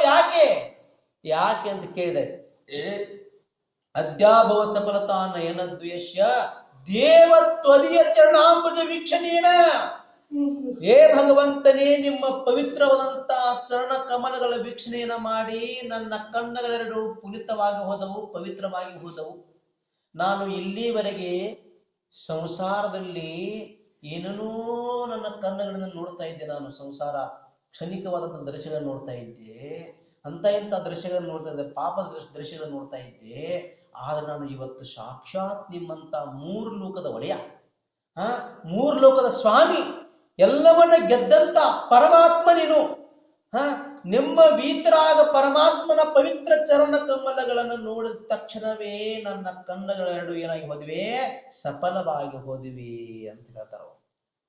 ಅದ್ಯಾಭವತ್ ಸಫಲತಾ ನಯನ ದ್ವೇಷ ದೇವ ತ್ವದೀಯ ಚರಣಂಬುಜ ವೀಕ್ಷಣೇನ ಅದ್ಯೋತಿ ಲೋಕ ತಿಲಕ ಪ್ರತಿಭಾಸಿತೆ ಮೇ ಸಂಸಾರ ವಾರ್ಧನೆ ಚುಲಕ ಪ್ರಮಾಣ. ಇವತ್ತು ನಂದು ಎಷ್ಟು ಸಂಸಾರ ಬಹಳ ಭಯಂಕರ. ಅದ್ಯೋತಿ ಲೋಕ ತಿಲಕ ಪ್ರತಿಭಾಸಿತೆ, ಸಮುದ್ರ ಅಷ್ಟು ವಿಶಾಲವಾದಂತ ಆನಂದ ಪರಿಭ್ರಮಣೆ ಇತ್ತು. ಅದೆಲ್ಲ ನಿಮ್ಮ ದರ್ಶನದಿಂದ ಎಷ್ಟು ಹೊಡಿತು? ಏನು ಹೊಡಿತು? ಶುಲ್ಕ ಪ್ರಮಾಣ. ಶುಲ್ಕ ಅಂದ್ರೆ ಏನ? ಭವಿಷ್ಯ. ಅಂಜುಲಿ ಅಷ್ಟು ಹೊಡಿತು ನೋಡಿ. ಸಮುದ್ರಿಯಲ್ಲಿ ಮತ್ತು ಭವಿಷ್ಯ ಅಷ್ಟೇ. ಅಂದ್ರೆ ಭವಿಷ್ಯ ಅಂತ ಇದ್ರ ಅರ್ಥನ ಕೆಲವೇ ಬೋಧಲ್ಲಿ ನಾವೆಲ್ಲರೂ ಮೋಕ್ಷಕ್ಕೆ ಹೋಗವ್ರೆ. ಯಾರು ಬೆಳಗ್ಗೆ ಎದ್ದ ತಕ್ಷಣ ಸ್ನಾನವನ್ನ ಮಾಡಿಕೊಂಡು ಶುದ್ಧ ವಸ್ತ್ರವನ್ನ ಧರಿಸಿಕೊಂಡು ಕೈಯೊಳಗ ಅಕ್ಷತವನ್ನು ಹಿಡ್ಕೊಂಡು ಅತ್ಯಂತ ಪವಿತ್ರ ಭಾವನೆಯೊಂದಿಗೆ ಆ ವೀತರಾದ ಭಗವಂತನ ಮುಖವನ್ನ ಪವಿತ್ರ ಚರತಮಲಗಳನ್ನ ದರ್ಶನ ಮಾಡ್ಕೊತಾರೆ, ಅವರ ಸಂಸಾರ ಕೆಲವೇ ಶೇಷ ಉಳಿಯಿತು ಅಂತ ತಿಳ್ಕೊಂಡ ಬಿಡುದು. ನೀವು ನೆಕ್ಸ್ಟ್ ನೀವು ತಿಳ್ಕೊಂಡ ಬಿಡೋದು. ನಿಮಗೆ ಯಾರು ಏನು ಹೇಳೋದೇ ಬೇಡ. ನಿಮ್ಮಲ್ಲಿ ಪ್ರತಿ ಬೆಳಗ್ಗೆ ಎದ್ದ ತಕ್ಷಣ ಭಗವಂತನ ದರ್ಶನ ಮಾಡುವಂತ ಭಾವ ಉತ್ಕಟ ಆಗ್ತಾ ಇದೆ, ಉತ್ಕರ್ಷ ರೂಪದಿಂದ ಹೇಳ್ತಾ ಇದೆ. ನಾ ಇವತ್ತು ಭಗವಂತನ ದರ್ಶನ ಮಾಡ್ಬೇಕಲ್ಲ, ನಾನು ಭಗವಂತನ ದರ್ಶನ ಮಾಡ್ಬೇಕಲ್ಲ ಅಂತ ಭಾವನೆ ಪ್ರಕಟ ಆಗ್ತಾ ಇದೆ. ಅಂದ್ರೆ ನೀವು ತಿಳ್ಕೊಳ್ಳೋದು, ನಾನು ಭವ್ಯನಾತ್ಮನಿದ್ದೇನೆ ಮತ್ತು ನನ್ನ ಆತ್ಮ ಕೆಲವೇ ಭಾವಗಳಲ್ಲಿ ಮೋಕ್ಷ ಹೋಗುವಂತದ ಇದೆ. ಇವತ್ತು ಹೋದ್ರೆ ಆಯ್ತಲ್ಲ, ನಾಳೆ ಇವತ್ತು ಬೇಡ. ಇವತ್ತೊಂದು ದಿವಸ ಹೋದ್ರೆ ಏನಾಗಿತ್ತು? ನಿಮ್ಗೆ ಯಾರಿಗೆ ಈ ಭಾವ ಬರುತ್ತಿಲ್ಲ ಆ ಜೀವ ತಿಳ್ಕೊಂಡ ಬಿಡೋದು. ಇನ್ನು ನನ್ನ ಸಂಸಾರ ಬಹಳ ದೂರ ಐತಿ. ಯಾವ ಜೀವಕ್ಕೆ ಜಿನಮಂದಿರವು ದೂರ ಕಾಣುತ್ತದೆಯೋ ಅದಕ್ಕೆ ಸಂಸಾರ ಮೋಕ್ಷ ಕೂಡ ಇನ್ನು ಬಹಳ ಏನಿದೆ? ದೂರ ಇದೆ. ಮತ್ತೆ ಯಾವ ಜೀವಕ್ಕೆ ಜಿನಮಂದಿರ ಹತ್ತಿರ ಕಾಣ್ತಾ ಇದೆ ಆ ಜೀವಾತ್ಮನಿಗೆ ಮೋಕ್ಷ ಕೂಡ ಬಹಳ ಹತ್ತಿರವಿದೆ, ಬಹಳ ಹತ್ತಿರವಿದೆ. ಹಾಗೆ ಎಷ್ಟು ನೋಡಿ, ಬರೇ ದರ್ಶನ ಮಹಿಮಾ ಎಷ್ಟು ಹೇಳಿದಾರ. ಇನ್ನು ನೀವು ದರ್ಶನ ಜೊತೆಗೆ ವೀತರಾಗ ಭಗವಂತನ ದರ್ಶನ ಜೊತೆಗೆ ರಾತ್ರಿ ಭೋಜನ ತ್ಯಾಗ ಮಾಡಿದ್ರಿ, ನೀರನ್ನು ಸೋಸಿ ಕುಡಿಯಾಕ ಶುರು ಮಾಡಿದ್ರಿ, ಮತ್ತ ಭಗವಂತನ ದರ್ಶನ ಮಾಡಾಕ ಶುರು ಮಾಡಿದ್ರಿ ಅಂದ್ರೆ ಮುಗಿದ ಗೊತ್ತು ನಿಮ್ ಜೀವನ ಧನ್ಯ. ಇಷ್ಟ ಮಾಡ್ರಿ, ಮೂರ ಮಾಡ್ರಿ, ನೀವು ಹೆಚ್ಚು ಮಾಡಬೇಡ್ರಿ. ನಿಮ್ ಕಡೆ ಹೆಚ್ಚು ಆಗಂಗಿಲ್ಲ. ಈ ಪಂಚಮ ಕಾಲದಲ್ಲಿ ಎಷ್ಟಾದ್ರೂ ನೀವು ಕರೆಕ್ಟ್ ಪಾಲನೆ ಮಾಡಿರ್ತೀರಿ. ನೀವು ನಿಮ್ಮಂತ ಭವ್ಯ ಜೀವರು ಈ ಜಗತ್ತ ಯಾರು ಇಲ್ಲ. ಸ್ವಾಧ್ಯಾಯ ಮಾಡೋದು ಬೇಡ, ಸ್ವಾಧ್ಯಾಯ ಬೇಡ ಬೇಡ. ನಿಮ್ಗೆ ಬರೀ ನಮಕಾರ ಮಂತ್ರ ಸಾಕು. ನಿಮ್ಗೆ ನಮಕಾರ ಮಂತ್ರ ಬಂದ್ರೆ ಸಾಕು. ನಮೋ ಅರ್ಯಂತಾನಂ, ನಮೋ ಸಿದ್ಧಾನಂ, ನಮೋ ಐರಾನಂ, ನಮೋ ವೈಜಾನಂ, ನಮೋ ಲೋಯ ಸಾವಸಂ, ಅದು ಬೇಡ. ಓಂ ಬಸ್ ಅದು ಬೇಡ. ಆತ್ಮ ಬೇರೆ ಶರೀರ ಬೇರೆ ಇಟ್ಟು ಬಂದ್ರೆ ಸಾಕು. ಸ್ವಾಧ್ಯಾಯ ಬೇಡ ಬರ್ತದೆ ಬಿಟ್ಟಾರ ಅವ್ರ ಧರ್ಮ, ಅವ್ರದಲ್ವ. ನಾ ಅದನ್ನ ಹೇಳಕತ್ತೀನಿ, ಸ್ವಾಧ್ಯಾಯ ಬರಬಾರ್ದು ಅಂತ ಬೇಡ ಅಂತ. ನಾ ಯಾರು ಹೇಳಕತ್ತೀನಿ, ಮೋಕ್ಷ ಹೋಗ್ಬೇಕಾದ್ರ ಸ್ವಾಧ್ಯಾಯದ ಅವಶ್ಯಕತೆ ಇಲ್ಲ. ಶಿವಭೂತಿ ಮುನಿ ಮಾಡೋ ಕತಿ ಕೇಳಿದ್ರಿ ನಾ? ತುಸ್ಮಾಸ್ ಭಿನ್ನಂ, ತುಸ್ಮಾಸ್ ಭಿನ್ನಂ ಏನ್ ಹೇಳಿದ್ರು ಶಿವಭೂತಿ ಮುನಿಗಳು? ಏನ್ ಹೇಳಿದ್ರು ಅವರು? ಬೇಳೆ ಬೇರೆ ಸೊಟ್ಟಿ ಬೇರೆ. ಅವ್ರಿಗೆ ನಮಕಾರ ಮಂತ್ರ ಬರ್ಲಿಲ್ರಿ. ಗುರುಗಳಿಗೆ ಹೇಳಿ ಕಲಿಸಿ ಸಾಕಾಗಿ ಹೋಯ್ತು ಗುರುಗಳಿಗೆ. ಏನು ಬರಲಿಲ್ಲ ಅವ್ರಿಗೆ. ಅವರು ಹಾರ ಕ್ರಿಯಾಕ್ ಹೋಗ್ತಾ ಇದ್ರು. ಯಾರೋ ಗುರುಗಳು ಕಲಿಸ್ರು ಬಟ್ ಅವ್ರಿಗೆ ನಮಕಾರ ಮಂತ್ರನ ಬರಲ್ಲ. ಶಿವಭೂತಿ ಮುನಿಗಳಿಗೆ ಎಷ್ಟು ಹೇಳಿದ್ರು ಕೂಡ. ಅಂತ ಒಂದ್ ದಿವ್ಸ ಏನ್ ವಿಧಿ ಹಿಡ್ಕೊಂಡು ಎಲ್ಲಿ ಹೊಂಟ್ರು? ಆಹಾರ ಕ್ರಿಯಾಕ್ ಹೊಂಟ್ರು. ಹೋಗುವಾಗ ಒಬ್ಳು ಹೆಣ್ಮಗಳು ಏನ್ ಮಾಡ್ತಾ ಇದ್ಳು? ಗಡ್ಲೆಯನ್ನು ಹೊಡೆದ ಏನ್ ಅಥವಾ ತೆಗರೆ ಬೇಳೆಯನ್ನು ಹೊಡೆದ ಏನ್ ಮಾಡ್ತಾ ಇದ್ದಳು? ತೂರ್ತಾ ಇದ್ದಳು. ತೂರ್ತಾ ಇದ್ದಾಗ ಅವ್ರಂದ್ರು ವಾಪಸ್ ಏನ್ ಮಾಡ ಹಾರಕ್ ಹೋದ್ರಲ್ಲ, ವಾಪಸ್ ಬರಾಗ ಇನ್ನೂ ಕೆಲಸ ಮಾಡ್ತಾ ಇದ್ರೆ ಹೆಣ್ಮಗಳು. ಹೆಣ್ಮಗಳು ಕೇಳಿದ್ ಏನ್ ಮಾಡ್ತಾ ಇದೆ ಅಂತ ಕೇಳ್ರು. ನಾ ಏನ್ ಮಾಡ್ತಾ ಇದ್ದೇನೆ ಮಹಾರಾಜರ, ಇದು ಬೇಳೆ ಬೇರೆ ಇದೆ, ಇದು ಸೊಟ್ಟೆ ಬೇರೆ ಇದೆ. ಈ ಬೇಳೆಯಿಂದ ನಾವು ನಾನಾ ಪ್ರಕಾರದಂತ ವ್ಯಂಜನಗಳು ಮಾಡ್ಕೊಂಡು ಉಪಯೋಗ ಮಾಡ್ಕೋಬಹುದು. ಇದು ತೋಡೈತಿಲ್ಲ ಅದು ಹಟ್ಟು, ಅದರಿಂದ ನಾವು ಏನೂ ಪ್ರಯೋಜನ ಇಲ್ಲ ಜೀವನದಾಗ. ಅದನ್ನ ಏನ್ ಮಾಡ್ತೀವಿ ನಾವು? ದನ ಕರುಗಳಿಗೆ ಉಪಯೋಗ ಮಾಡ್ತೀವಿ. ಇದರಿಂದ ಮಾತ್ರ ನಾವು ಏನು ಬೇಕಲ್ಲ ವ್ಯಂಜನಗಳನ್ನು, ಯಾವ ಪ್ರಕಾರ ವ್ಯಂಜನಗಳನ್ನು ಮಾಡ್ಕೊಂಡು ತಿನ್ನಬಹುದು. ಅಂದ್ರ ಇದ್ರದ್ದು ಉಪಯೋಗ ಇದೆ, ಇದರಿಂದ ಏನೂ ಉಪಯೋಗ ಇಲ್ಲ. ಅವಾಗ ಹಾ,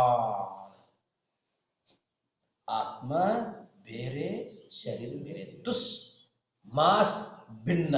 ತುಸ್ ಅಂದ್ರ ಏನು? ತೌಡ ಏನಂತೀರಿ ನೀವು? ಸೊಟ್ಟೆ.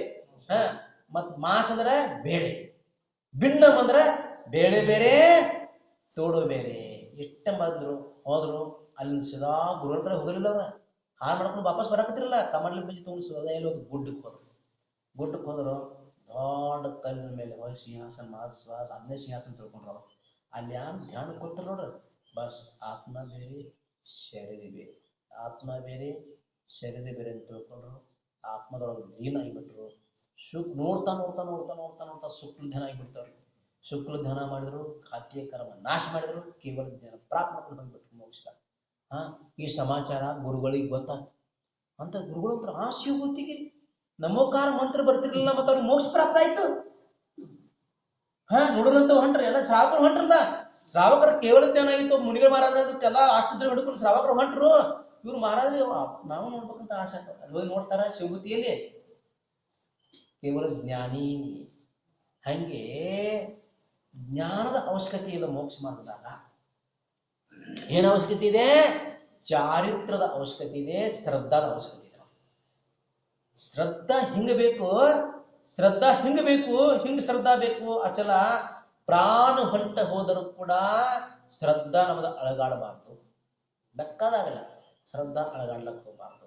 ಶ್ರದ್ಧಾನ ಒಂದು ನಿಮ್ಮ ಹತ್ತಿರ ಇತ್ತಂದ್ರೆ ಸಾಕು, ನಿಮ್ಮ ಆತ್ಮ ಗ್ಯಾರಂಟಿ ಕೆಲವೇ ಭಾವಗಳಲ್ಲಿ ಮುಕ್ತಾತ್ಮನಾಗ್ತಾನೆ. ಅದಕ್ಕೆ ಭವದಲ್ಲಿ ಶೋಷಣಹಾರ, ಭವರೂಪಿ ಸಮುದ್ರವನ್ನ ಒಣಗಿಸುವಂತ ಶಕ್ತಿ ಯಾರಲ್ಲಿದೆ ಅಂತ ಕೇಳಿದ್ರೆ ಭಗವಂತನಲ್ಲಿದೆ. ಅದು ಬೇರೆ ಯಾರಲ್ಲಿ ಸಿಗಲ್ಲ. ಭಗವಂತರು ನಿಮಿತ್ತ ಮಾತ್ರ ಇದ್ದಾರೆ. ನಮ್ಮ ಭಾವನೆಗಳನ್ನ ಏನ್ ಮಾಡ್ತವೆ? ಭವವನ್ನ ನಾಶ ಮಾಡಿ ಹಾಕ್ತವೆ. ಅದಕ್ಕೆ ಹೇಳ್ತಾರೆ ಭಾವನಾ ಭವನಾಶಿನಿ ಅಂತ ಹೇಳ್ತಾರೆ.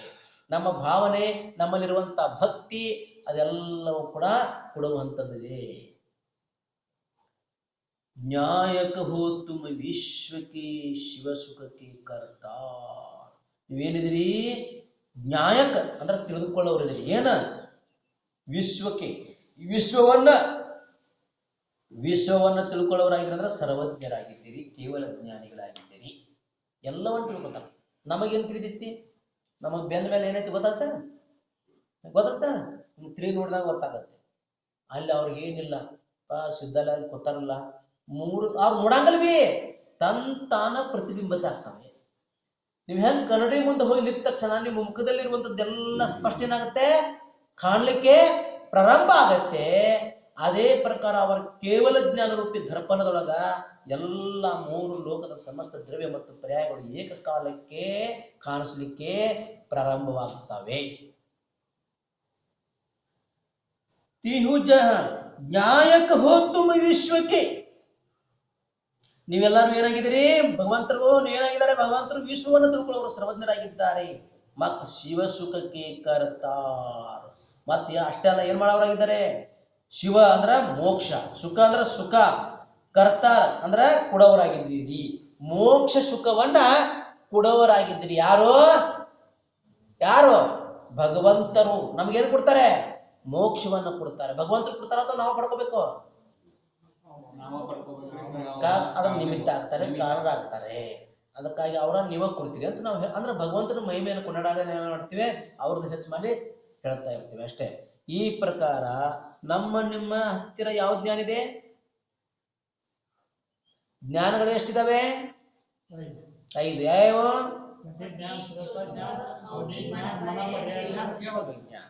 ಅದರಲ್ಲಿ 5ರಲ್ಲಿ ನಿಮ್ಮಲ್ಲಿ ಎಷ್ಟು ಜ್ಞಾನಗಳಿದಾವೆ? 2. ಯಾವ ಜ್ಞಾನ ಇದಾವೆ? ಮತಿಜ್ಞಾನ ಮತ್ತು ಶ್ರುತಜ್ಞಾನ. ಮತಿಜ್ಞಾನ ಎದಕ್ಕಂತಾರೆ? ಮತಿಜ್ಞಾನ ಹೆಂಗ ತಿಳ್ಕೊಳ್ಳೋದು? 5 ಇಂದ್ರಿಯ ಮತ್ತು ಮನಸ್ಸಿನಿಂದ ತಿಳ್ಕೊಳ್ಳೋದಕ್ಕೆ ಯಾವ್ದಂತಾರೆ? ಮತಿಜ್ಞಾನ ಅಂತಾರೆ. ನಮ್ಗೆ ನೋಡ್ರಿ, ಇವ್ರು ಯಾರದಾರು? ಜೈಪಾಲ್ ಅದನು ಅಥವಾ ಯಾರು ಬೇರೆ ಯಾವ್ದು ಗೊತ್ತಾಗ್ತ ನಮಗ? ಚಕ್ಷುಂದ್ರಿಯ. ಆವಾಜ್ ಕೇಳ್ತೀವಿ, ಇದು ಯಾರ ಆವಾಜ್ ಐತಿ? ಎಲ್ಲಿಂದ ಬಂತು? ಎದರಿಂದ ಗೊತ್ತಾಗ್ತ ನಮಗೆ? ಕಿವಿಯಿಂದ. ಒಗರು, ಹುಳಿ, ಖಾರ ಇದು ಎದರಿಂದ ಗೊತ್ತಾಗತ್ತೆ? ನಾಲಿಗೆಯಿಂದ. ಸುಗಂಧ ದುರ್ಗದ ವಾಸನೆ ಎದರಿಂದ ಗೊತ್ತಾಗತ್ತೆ? ಮೂಗಿನಿಂದ. ಹೌದಲ್ಲ? ಈಗ ಎಲ್ಲ ಕಣ್ಣಿನಿಂದ ಎಲ್ಲ ಗೊತ್ತಾಗತ್ತ. ಅದ ಇಂದ್ರಿಯ ಮತ್ತು ಮನಸ್ಸಿನಿಂದ ಆಗುವಂತ ಜ್ಞಾನ. ಮನಸ್ಸಿನಿಂದ ಆಗುವಂತ ಜ್ಞಾನ ಯಾವ ಜ್ಞಾನ? ಮತಿಜ್ಞಾನ ಅಂತ ಕರೀತಾರೆ. ಮತಿಜ್ಞಾನ ಮತ್ತು ಶ್ರುತಜ್ಞಾನ ಪ್ರತಿಯೊಂದು ಜೀವಾತ್ಮಗಳಿಗಿರುತ್ತವೆ. ಆದರೆ ಅವಧಿ ಜ್ಞಾನವು, ಅವಧಿ ಜ್ಞಾನವು ಎಷ್ಟನೇ ಗುಣಸ್ಥಾನದಿಂದ ಪ್ರಾರಂಭ ಆಗುತ್ತೆ? 4ನೇ ಗುಣಸ್ಥಾನದಿಂದ ಪ್ರಾರಂಭ ಆಗುತ್ತೆ. ಎಷ್ಟನೇ ಗುಣಸ್ಥಾನದಿಂದ ಪ್ರಾರಂಭ ಆಗುತ್ತೆ? 4ನೇ ಗುಣಸ್ಥಾನದಿಂದ ಪ್ರಾರಂಭ ಆಗುತ್ತೆ. ಅಂದರೆ ತ್ರಿಯಂಚ ಪ್ರಾಣಿಗಳಿಗೂ ಕೂಡ ಅವಧಿ ಜ್ಞಾನ ಇರುತ್ತೆ. ಆದ್ರೆ ಯಾವುದು ಅಂತಂದ್ರೆ ಅವಧಿ ಜ್ಞಾನದಲ್ಲಿ ಕೂಡ 3 ಭೇದ ಮಾಡಿದ್ದಾರೆ. ಯಾವುದು? ಅವಧಿ ಜ್ಞಾನದಲ್ಲಿ ಕೂಡ ಎಷ್ಟು ಭೇದಗಳು ಮಾಡಿದ್ದಾರೆ? 3 ಭೇದ ಮಾಡಿದ್ದಾರೆ. ದೇಶಾವಧಿ, ಸರ್ವಾವಧಿ, ಪರಮಾವಧಿ 3 ಭೇದ ಮಾಡಿದ್ದಾರೆ. ಅದರಲ್ಲಿ ದೇಶಾವಧಿ ಜ್ಞಾನ ಏನಿದೆಯಲ್ಲ ಅದು ಎಲ್ಲ ಗತಿಯ ಜೀವಿಗಳಿಗೆ ಆಗತ್ತೆ. ದೇವಲೋಕದಲ್ಲಿರುವಂತಹ ದೇವಗತಿಗಳಿಗೆ, ನರಕದಲ್ಲಿರುವಂತಹ ನಾರಕಿಗಳಿಗೆ, ಮತ್ತೆ ತ್ರಿಯಂಚಕದಲ್ಲಿರುವಂತಹ ತ್ರಿಯಂಚಗತಿಗಳ ಜೀವಗಳಿಗೆ, ಮನುಷ್ಯರಿರುವಂತಹ ಮನುಷ್ಯರಿಗೆ ಕೂಡ ಆಗತ್ತೆ. ನರಕದಲ್ಲಿ ಕೂಡ ಅವಧಿ ಜ್ಞಾನ, ದೇಶಾವಧಿ ಜ್ಞಾನ ಆಗುತ್ತೆ. ಅದಕ್ಕಾಗಿ ಅಲ್ಲಿ ಏನ್ ಮಾಡ್ತಾ ಗೊತ್ತೇನ, ನಾರಕಿ ಜೀವಿಗಳು ಅಂಬಾರಾಶಿ ಜಾತಿಯ ನಾರಕಿ ಜೀವ ಒಂದಕ್ಕೊಂದು ಏನ್ ಮಾಡ್ತಾವೆ? ಜಗಳ ಹಚ್ತಾವಲ್ಲ. ನರಕದ ವರ್ಣನೆ ಕೇಳಿದ್ರಿಲ್ಲ? ವೈರಿದ್ದ ಮಾಡಿದ್ ಹಿಂಗ್ ಮಾಡಿದ್ ಹಿಂಗ್ ತೊಂದರೆ ಕೊಟ್ಟಿದ್ದ ಅಂದ ತಕ್ಷಣ ಜಗಳ ಹಚ್ತಾವೆ. ಹೋಗಿ ಆ ಜೀವ ಏನ್ ಮಾಡ್ತದ ಗೊತ್ತಾ? ಶರೀರ ವಿಕೃತ ಶರೀರ ಅವಾಗ ವಿವಿಧ ಅಸ್ತ್ರ ಶಸ್ತ್ರಗಳನ್ನು ಮಾಡ್ಕೊತ ಶರೀರವನ್ನ ಮಾಡ್ಕೊತಾವು. ಬಂದ್ ಮತ್ತೆ ಜೀವನ ಕಸ್ತಾವ. ನರಕದ ವರ್ಣನೆ ಭಯಂಕರ. ನರಕದ ವರ್ಣನೆ ಕೇಳಿದ್ರಲ್ಲ ನೀವು? ಚಡ್ ಅಲ್ಲ 6 ಉರಾಣಿ ಎಲ್ಲ ಕೇಳಿದ್ರಲ್ಲ? ಅಭ್ಯಾಸ ಮಾಡಿದ್ರಲ್ಲ? ಅಭ್ಯಾಸ ಮಾಡಿರ್ತೀರಿ, ಕರೆ ಮರಿತೀರಿ ನೀವು, ಹೌದಿಲ್ಲ?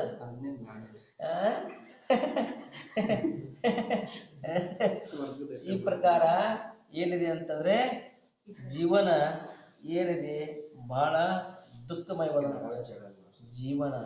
ಅದಕ್ಕೆ ನಾವು ಏನು ಮಾಡೋಣ ಅಂತ ತಿಳ್ಕೊಳ್ಬೇಕು. ಮನುಷ್ಯನಲ್ಲಿ ನೀವು ಏನು ಮಾಡೋದು ಬೇಡ, ಹೆಚ್ಚು ನೀವು ಏನು ಮಾಡಕ್ ಹೋಗ್ಬೇಡ್ರಿ. ನಿಮ್ ಕೈಯಿಂದ ಏನು ಆಗುಲ್ಬಿ. ಖರೆ ಇಟ್ಟ ಮಾಡ್ರಿ. ಏನ್ ಮಾಡ್ರಿ? ನಾ ಹೆಣ್ಣಲ್ಲ, ಪ್ರತಿನಿತ್ಯ ಬೆಳಗ್ಗೆ ಎದ್ದ ತಕ್ಷಣ ಸ್ನಾನ ಮಾಡಿ ದೇವ ದರ್ಶನ. ಒಂದು ಊಟ ತಪ್ಪಲಿ, ಇವತ್ತು ಊಟ ತಪ್ಪಿ ಹೋಗ್ಲಿ, ಆದ್ರೆ ಭಗವಂತನ ದರ್ಶನ ತಪ್ಸಕ್ ಹೋಗ್ಬೇಡ. ಏನಾದ್ರೂ ಜ್ವರ ಬಂದುವೆ, ಅಡಚಣಿ ಬಂತು, ಜ್ವರ ಬಂತು, ಏನಾದ್ರೂ ಊರಿಗೆ ಹೋಗಿದ್ರೆ, ಅದು ಊರಿಗೆ ಹೋಗಿದ್ರಿ ಅಲ್ಲಿ ಎಲ್ಲಿ ಹೋಗಿದ್ರೆ ಅಲ್ಲಿ ಮಂದಿರ ಸುತ್ತ ನೋಡ್ದ ಮೊದಲು ಇಷ್ಟ ಮಾಡಿ ದರ್ಶನ ಯಾವ ಕಾಲಕ್ಕೆ ಬಿಡಕ್ ಹೋಗ್ಬೇಡ್ರಿ ನೀವು. ದರ್ಶನದ ಮಹಿಮಾ ಏನ್ ಹೇಳಿದಾರ್ರಿ? ದರ್ಶನಂ ದೇವದೇವಶ್ಯ ದರ್ಶನಂ ಪಾಪನಾಶನಂ ದರ್ಶನಂ ಸರ್ಗ ಸೋಪಾನಂ ದರ್ಶನಂ ಮೋಕ್ಷ ಸಾಧನ. ನೋಡ್ರಿ, ದರ್ಶನದಾಗಿಂತ ಮಾನ ಶಕ್ತಿ ತುಂಬೈತಂದ್ರೆ ಇನ್ನು ದರ್ಶನ ಮಾಡಕ್ ನಮಗೆ ಏನ್ ದುಡ್ಡು ಬೇಕಲ್ಲ? ಏನ್ ಇದನ್ ಬೇಕು, ದುಡ್ಡು ಬೇಕು ನಿಮಗ? ಏನ್ ಬೇಕ? ಏನಿಲ್ಲ, ಮಸ್ತ ಸ್ನಾನ ಮಾಡಿ ಶುದ್ಧ ವಸ್ತ್ರ ಧರಿಸಿ ಕೈಯಲ್ಲಿ ಅಕ್ಕಿ ಏನ್ ಹಿಡ್ಕೊಂಡು ಬಂದ್ರೆ ಸಾಕು. ಭಾವನಾ ಪವಿತ್ರ ಇದ್ರೆ ಸಾಕು. ನಿಮ್ ಭಾವನಾ ಪವಿತ್ರ ಇದ್ರೆ ಭವನ ಸಾಯ್ಕೊಂತ. ಅದೇ ಒಂದು ದರ್ಶನ ಮಾಡಿ ಮಾಡಿ ಅದರ ಪುಣ್ಯದಿಂದ ಏನಾಗುತ್ತೆ? ರತ್ನತ್ರಯ ಪ್ರಾಪ್ತಿ ಆಗತ್ತೆ. ರತ್ನತ್ರಯದಿಂದ ಏನಾಗತ್ತೆ? ಮೋಕ್ಷ ಪ್ರಾಪ್ತಿ ಆಗತ್ತೆ. ದರ್ಶನಂ ದೇವದೇವಶ್ಯ. ದರ್ಶನ ಯಾರ್ದು ಮಾಡ್ಬೇಕಂತ ಹೇಳ್ರಿ? ಅಲ್ಲಿ ದೇವರದ್ದು ಹೇಳಿಲ್ಲ, ದೇವತೆಗಳದ್ದು ಹೇಳಿಲ್ಲ. ಯಾರ್ದು ಹೇಳಿದ್ರು? ದೇವಾದಿ ದೇವ. ಯಾರು? ಅರಿಹಂತ ಪರಮೇಶ್ವರ. ಬೇರೆ ಯಾರ್ದು ಹೇಳ್ರಿ? ದರ್ಶನಂ ದೇವದೇವಶ್ಯ. ನೋಡ್ರಿ ಎಷ್ಟು ಚಂದ ಹೇಳ್ತಾ ಇದ್ದಾರೆ. ದರ್ಶನ ಪಾಠ ನೀವು ಏನು ಅಭ್ಯಾಸ ಮಾಡೋದೇ ಬೇಡ. ದರ್ಶನ ಪಾಠ ಒಂದು ಮಾಡ್ರಿ. ನೀವು ಮಿಥ್ಯಾ ತಗೊಂಡು ಹೋಗ್ಬೇಕು. ಬೇರೆ ಏನು ಬೇಡ, ಬೇರೆ ಅರ್ಥನ ಕಲ್ಪಿಸೋದು ಬೇಡ ಅವ್ರಿಗೆ. ದರ್ಶನ ಪಾಠ ಒಂದು ಚೆನ್ನಾಗಿ ಅರ್ಥ ಸಹಿತ ಅಧ್ಯಯನ ಮಾಡಿಬಿಟ್ರೆ ನಿಮ್ಮಲ್ಲಿರುವಂತ ಎಲ್ಲ ಮಿಥ್ಯಾತ್ವರೂಪಿ ಭೂತ ಪಿಶಾಚ ಹೊಂಟು ಹೋಗ್ಬಿಡ್ತವೆ. ದರ್ಶನಂ ದೇವದೇವಶ್ಯ ದರ್ಶನಂ ಪಾಪನಾಶನ. ಪಾಪಗಳು ನಾಶ ಆಗಿ ಹೋಗ್ತವೆ. ಎಷ್ಟು ಪಾಪ ಅದಾವೆ? ಪಂಚ ಪಾಪಗಳು. ಯಾವ್ಯಾವು? ಹಿಂಸೆ, ಅಸತ್ಯ, ಕಳ್ಳತನ, ಕುಶೀಲ ಮತ್ತು ಅಪರಿಗ್ರಹ. ಪರಿಗ್ರಹ ಹೌದಿಲ್ಲ? ಎಷ್ಟಿದಾವೆ? 5 ಪಾಪಗಳು ನಾಶ ಆಗ್ತವೆ ಅಂತ ಹೇಳ್ತಾ ಇದ್ದಾರೆ. ಹೆಂಗ? ಬರೀ ದರ್ಶನ ಮಾಡೋದ್ರಿಂದ ಹೆಂಗ್ ನಾಶ ಆಗ್ತವೆ? ದರ್ಶನ ಮಾಡೋದ್ರಿಂದ ಪಾಪ ಹೆಂಗ್ ನಾಶ ಆದವೆ? ನೀವು ದರ್ಶನ ಮಾಡಿ ಹೋಗ್ತಾ ಇದ್ರಿ, ಮತ್ತೆ ಅಲ್ಲೆಲ್ಲ ಪಾಪ ಮಾಡ್ತಾ ಇದ್ರಿ, ಹೆಂಗ್ ನಾಶ ಆಗ್ತವೆ? ಹೆಂಗ್ ನಾಶ ಆಗ್ತಾವಂದ್ರೆ, ನೀವು ಏನ ನಿತ್ಯ ಪಾಪ ಮಾಡ್ತಾ ಇದ್ರಲ್ಲ, ಅದು ಭಗವಂತನ ಒಂದು ಸಲ ಬಂದು ದರ್ಶನ ಮಾಡಿದ್ರು ಕೂಡ ನೀವು ಪವಿತ್ರ ಭಾವನೆಯೊಂದಿಗೆ ಅವು ಎಷ್ಟೋ ಪಾಪಗಳನ್ನು ನಾಶ ಆಗಿ ಹೋಗ್ತವೆ ಅಂತ. ಈಗ ನೀವು ಪ್ರತಿನಿತ್ಯ ಬೆಳಗ್ಗೆ ತಕ್ಷಣ ಏನ್ ಮಾಡ್ತಾ ಇದ್ರಿ? ಹೆಣ್ಮಕ್ಳು ಏನ್ ಮಾಡೋದು? ಬೀಸುದು, ಕುಟ್ಟುದು, ತೊಳೆಯುದು, ಗುಡಿಸುದು, ಒಲೆ ಹೊಚ್ಚುದು. ಪಂಚಶೂನ್ ಅಂತಾರೆ. ಏನಂತಾರೆ? ಪಂಚಶೂನ. ರತ್ನ ಹೇಳ್ಬೇಕಲ್ಲ ಭಯ. ಪಂಚಶೂನ. ಇದರಿಂದ ಏನಾಗತ್ತೆ? ಆತ್ಮನಿಗೆ ಪ್ರತಿ ಸಮಯ ಪಾಪ ಬಂದಾಗತ್ತೆ. ಇವರು ಹೊಲ ಮನೆ ಕೆಲಸ ಅದು ಇದು ಮಾಡ್ತಾ ಇರ್ತಾರೆ, ಇದ್ರೊಳಗೆ ಪಾಪಗಳ ಆಗ್ತಾ ಇರ್ತವೆ. ಈ ಆದಂತ ಪಾಪಗಳು ನಾವು ಭಗವಂತನ ದರ್ಶನ ಮಾಡಿದಾಗ ಭಗವಂತನ ಚರಣ ಕಮಲದಲ್ಲಿ ಮಸ್ತಕವನ್ನ ಭಾಗಿಸಿದಾಗ, ನಮ್ಮ ಭಾವನೆಯನ್ನ ಪವಿತ್ರ ಮಾಡಿಕೊಂಡಾಗ ಆ ಪವಿತ್ರವಾದಂತ ಭಾವನೆಯಿಂದ ನಾಶ ಆಗ್ತವೆ ವಿನಃ ದರ್ಶನದಿಂದ ನಾಶ ಆಗಂಗಿಲ್ಲ. ಆದ್ರೆ ಅವ್ರ ನಿಮಿತ್ತ ಆದ್ರು ಭಗವಂತರು. ನಮ್ಮ ಭಾವನೆಗಳು ಪವಿತ್ರ ಆಗಬೇಕಾದ್ರೆ ಆ ಭಗವಂತನ ಹತ್ತಿರಕ್ಕೆ ಬಂದಾಗ ಅದು ಅಥವಾ ಮನೆಯಾಗಿತ್ತು. ಆ ಭಗವಂತನ ಹತ್ತಿರಕ್ಕೆ ಬಂದಾಗ ನಮ್ಮ ಭಾವನೆಗಳೇನು ಪವಿತ್ರ ಆದ್ವಿ ಅಲ್ಲ, ಆ ಭಾವನೆಗಳೇ ನಮಗೆ ಪಾಪವನ್ನು ನಾಶ ಮಾಡ್ಲಿಕ್ಕೆ ಕಾರಣ ಆದ್ವಿ ವಿನಃ ಭಗವಂತನ ನಿಮಿತ್ತ ಆಗ್ತಾನೆ. ಅದಕ್ಕಾಗಿ ದರ್ಶನಂ ಸ್ವರ್ಗ ಸೋಪಾನ. ದರ್ಶನಂ ಏನಂತ ಹೇಳ್ತಾರೆ? ಸ್ವರ್ಗ ಸೋಪಾನ. ದರ್ಶನ ಏನೈತಿ? ಸ್ವರ್ಗದ ಮೆಟ್ಟಿಲು. ಸೋಪಾನ ಅಂದ್ರೆ ಏನು? ಮೆಟ್ಟಿಲು. ಏನಂತ ಮೇಲೆ ಹತ್ತಕ್ಕೆ ಶುದ್ಧ ಕನ್ನಡ ಒಳಗೆ ಸೋಪಾನ ಅಂತ, ಸೋಪಾನ ಅಥವಾ ಮೆಟ್ಟಿಲುಗಳು ಅಂತ ಹೇಳ್ತಾರೆ. ಅಂದ್ರೆ ಸ್ವರ್ಗಕ್ಕೆ ಹೋಗ್ಬೇಕಾದ್ರೆ ಮೆಟ್ಟಿಲು. ನೀವು ಹೆಂಗ್ ಮೇಲ್ಗಡೆ ಹೋಗ್ಬೇಕಾದ್ರೆ ಇಲ್ಲಿ ಏನಿದಾವೆ? ಮೆಟ್ಟಿಲು. ಹಾಗೆ ನೀವು ಸ್ವರ್ಗಕ್ಕೆ ಹೋಗ್ಬೇಕಾದ್ರೆ ದರ್ಶನ ಮೊದಲನೇ ಮೆಟ್ಟಿಲು. ನೀವು ಮೊದಲನೇ ಮೆಟ್ಟಲೇ ಇರ್ಲಾರ್ದೆ ಎರಡನೇ ಮೆಟ್ಟಲಿಗೆ ಹೋಗ್ಬೋದು. ನಾ ಎರಡನೇ ಮೆಟ್ಟಲು ಒಮ್ಮೆ ಹತ್ತಿರ ಅಂದ್ರೆ ಎರಡನೇ ಮೆಟ್ಟಲು ಒಮ್ಮೆ ಹತ್ತಿರ ಕೂಡ ಅದು ಪ್ರಥಮ ಮೆಟ್ಟಲು ಆತ್ಲಾ. ನೀವು ಮೊದಲು ಕಾಲು ಎಲ್ಲಿ ಇಡ್ತೀರ ಅದು ಮೊದಲ ಆತ್ರ. ಇನ್ನು ಮೊದಲದ್ ಬಿಟ್ರೆ ಇಲ್ಲ ಭಯಂಕರ ಎರಡನೇ ಒಮ್ಮೆ ಇರ್ತಂದ್ರೆ ಏರ್ರಿ ಸರ್. ಮೊದಲು ಹೆಜ್ಜೆ ಇಟ್ಟಿರ್ತ ಪ್ರಥಮ ಹೆಜ್ಜೆ ಯಾವ್ದಾದ್ರಾಗ ಮೊದಲು ಸೋಪಾನ ಅದಾಯ್ತಲ್ಲ. ಹಂಗ ಮೇಲೆ ಹೋಗ್ಬೇಕಾದ್ರೆ ಮೊದಲನೇ ಸೋಪಾನ ದರ್ಶನ. ನಿಮಗೆ ಎಲ್ಲಿ ಹೋಗ್ಬೇಕಾದ್ರೆ? ಸ್ವರ್ಗಕ್ಕೆ ಹೋಗ್ಬೇಕಾದ್ರೆ. ನೋಡ್ರಿ ದರ್ಶನದೊಳಗೆ ಎಷ್ಟು ಮಹಿಮಾ ಇದೆ, ಯಾನ ಅದ್ಭುತವಾದಂತ ಶಕ್ತಿ ತುಂಬಿದಿರಿ. ಬೇಕಾದಾಗಲಿ ದಿವಸಕ್ಕೆ ಒಂದ್ಸಲ ದರ್ಶನ ಎಲ್ಲಿ ಯಾರದ್ರಲ್ಲಿ ಯಾರು ಬಿಡಾಕ ಹೋಗಲ್ಲ. ಇಲ್ಲಿ ಕೂತವ್ರ ಎಲ್ಲರೂ ಮಾಡ್ತಿರಿಲ್ಲ? ಮಾಡ್ತಿರಿಲ್ಲ? ತಪ್ಪಿಸ್ತೀರಿ? ಎಲ್ಲ ತಪ್ಪಿಸೋದಿಲ್ಲ. ಯಾರು ತಪ್ಪಿಸೋದು. ಬೇಕಾದವ್ರು ಎಲ್ಲರೂ ಇಲ್ಲಿ ಯಾರು ಕೂತಾರೆ ನೋಡ, ಬೇಕಾದಾಗಲ್ಲ. ಆರೋಗ್ಯ ಚೆನ್ನಾಗಿರ್ತದೆ, ಅಡಚಣೆ ಇರ್ತದೆ ಮಾತ್ರ ಬಿಡೋದು. ಇಲ್ಲದ ಓದ ಸಮಯದಾಗ ಭಗವಂತನ ದರ್ಶನ ಮಾಡೋದು ನೋಡಿ. ಬೇಕಾದಾಗ ದರ್ಶನ ಮಾಡೋದೈತಿ, ಕರ್ಮ ಕಳ್ಕೊಳ್ಳೋದೈತಿ. ದರ್ಶನ ಮೋಕ್ಷ ಸಾಧನ. ದರ್ಶನ ಅಷ್ಟ ಮತ್ತೇನೈತಿ? ಮೋಕ್ಷಕ್ಕೆ ಕೂಡ ಸಾಧನ ಐತಿ ಅಂತ ಹೇಳಿದ್ರು. ಇಂಥ ಅದ್ಭುತವಾದಂತ ಶಕ್ತಿ ಎದರಲ್ಲಿದೆ? ದರ್ಶನ ಪಾಠದೊಳಗಿದೆ, ದರ್ಶನದೊಳಗಿದೆ. ಅದಕ್ಕಾಗಿ ನಾವೆಲ್ಲರೂ ಕೂಡ ಏನ್ ಮಾಡೋಣ? ಪ್ರತಿನಿತ್ಯ ಈ 3 ಕ್ರಿಯಾ, ಇವು ಜೈನರ ಚಿಹ್ನೆಗಳು ಅಂತ ಹೇಳಿದ್ರು. ನಾವು ಜೈನ ಅನಿಸ್ಕೋಬೇಕಾದ್ರೆ ಏನು ಬೇಕು? 3 ಚಿಹ್ನೆ ಇವು. ಏನಂತ ಚಿಹ್ನ? ದೇವ ದರ್ಶನ, ರಾತ್ರಿ ಭೋಜನ ತ್ಯಾಗ, ನೀರು ಸೋಸಿಕೊಳ್ಳೋದು. ಇವು ನಮ್ಮ ಚಿಹ್ನ, ಜೈನರ 3 ಚಿಹ್ನಗಳು. ಇವು ಇದ್ದು ತಿಳ್ರಿ. ನೀವು ಎಲ್ಲಿ ಹೋದ್ರಿ? ರೈಲ್ವೆ ಸ್ಟೇಷನ್ದಾಗಲ್ಲ ಏನ್ರಿ ಪ್ರವಾಸ ಹೋಗ್ತಿರ್ಲಿಲ್ಲ, ಅವ್ ಹೋಗುವಾಗ ನೀವು ಆ ಬಾಟಲ್ ಇರ್ತಾವ, ನಿಮ್ಮ ಹತ್ತಿ ಅದಕ್ಕೆ ಅರಿವಿ ಕಟ್ಟಿ ನೀರು ಕೊಡ್ರಿ. ಅಕ್ಕ ಪಕ್ಕದವ್ರು ನಿಮ್ಗೆ ಹಿಡಿದ ಬಿಡ್ತಾರ, ನೀವು ಜೈನ್ರ ಅಂತ. ನಿಮ್ಗೆ ಎಷ್ಟು ಬೆಲೆ ಕೊಡ್ತಾರ ಗೊತ್ತಿಲ್ಲ? ನೀವು ಜೈನ್ರ ಅಂತ ಕೇಳ್ತಾರ. ನಿಮ್ಗೆ ಗೌರವ ಎಷ್ಟು ಹೆಚ್ಚಾಗುತ್ತೆ. ಹಾಗೆ ಇದೆಲ್ಲ ಮಾಡ್ತಾ ಹೋಗೋಣ.